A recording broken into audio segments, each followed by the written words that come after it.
autres mécanos, il aura juste fallu 15 ans de travail et une équipe de 30 personnes pour refaire de cet avion un Ju-52 quasiment neuf, peut-être même mieux. Dans le ciel, donc venu également de la Ferté-Alais, ce PRV-11, qui est une réplique faite sur les plans d'origine de la dernière version de ce monoplan imaginé par Louis Blériot et sa toute petite équipe dans les années 1908-1909. Oui, moteur, si tu veux bien. Donc les deux captifs vont venir et ils ont concocté quelque chose pour cet anniversaire. 100 ans, on décolle 100 ans, c'est pas rien, 100 ans c'est 3 générations, et 100 ans c'est, on parle déjà non plus seulement de grand-père mais d'arrière. Ça fait 100 ans. Continue. Oui, c'est impressionnant. Le Joker qui est en train de décoller sous un angle de pente maximum monté, eh bien c'est monsieur Ford et il est vraiment fort. Donc en 1910, on a commencé à voler depuis des bons bateaux.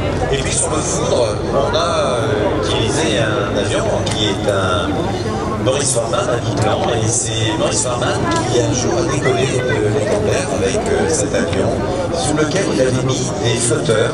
Et en même temps qu'il était le premier homme au monde à décoller de l'eau, il était également le baptême de l'air. Il faisait son propre baptême de l'air. C'est-à-dire qu'il était l'ingénieur de cet avion et en plus il en était le précurseur au niveau du pilotage. Quand on parlait tout à l'heure d'un peu d'inconscience, eh bien, je crois que là, on avait affaire à quelqu'un qui avait vraiment une grande confiance en lui, une grande inconscience dans la réalité. Et puis, le Foudre a été ce bateau qui a permis d'abriter des hydravions. C'est en septembre 1911 que décolle un avion à partir du Foudre, car au-dessus, eh bien, on avait fait une plateforme, et sur cette plateforme, on a fait décoller un avion. Donc l'histoire de l'aéronautique navale commençait et un siècle plus tard, voilà où on en est, à fêter un centenaire.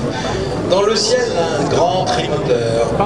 Ces formes anguleuses peuvent vous laisser imaginer que c'est Hugo Junkers était donc ingénieur, il était architecte en avion, il vaut mieux employer ce terme-là que celui de seulement ingénieur, car ça va beaucoup plus loin dans le cas d'un homme comme Junkers ou quelques autres par la suite.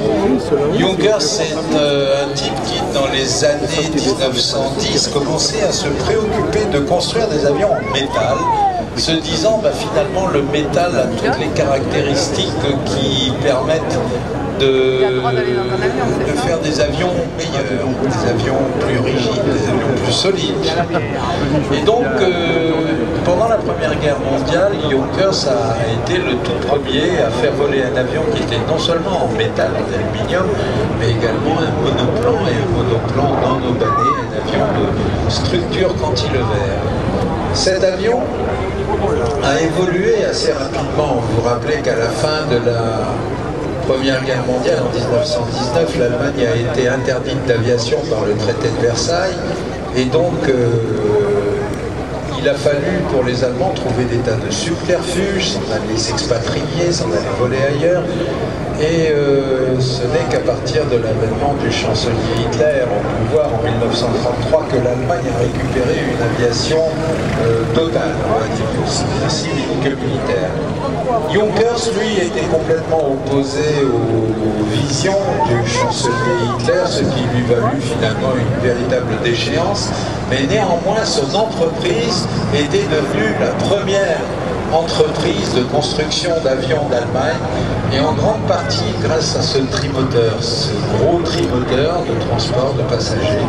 Ça, c'était l'équivalent d'un Airbus 340, on va dire, en 1933-34.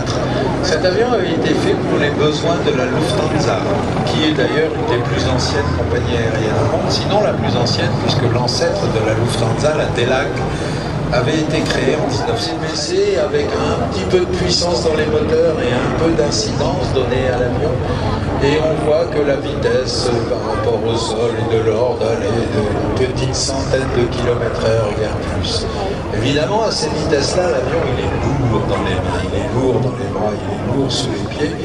Et il se manie un petit peu comme on va parler marin, ça se manie un peu comme un gros voilier ancien, un voilier en bois, sous-toilé, qui est un peu faux, qui roule un peu dans la vague et qui réagit, oui, mais il réagit avec un temps de retard. Le Ju-52, c'est ça.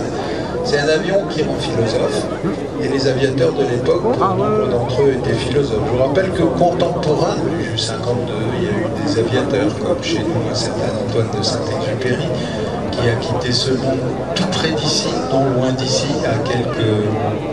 entre l'île de Riou et ici, il y a quoi? Il y a 15 km en avion, évidemment, en tout cas c'est une vingtaine de kilomètres peut-être. Donc cet avion-là, c'était un symbole de progrès. C'est un des deux avions les plus importants des années 30 en matière d'aviation pacifique.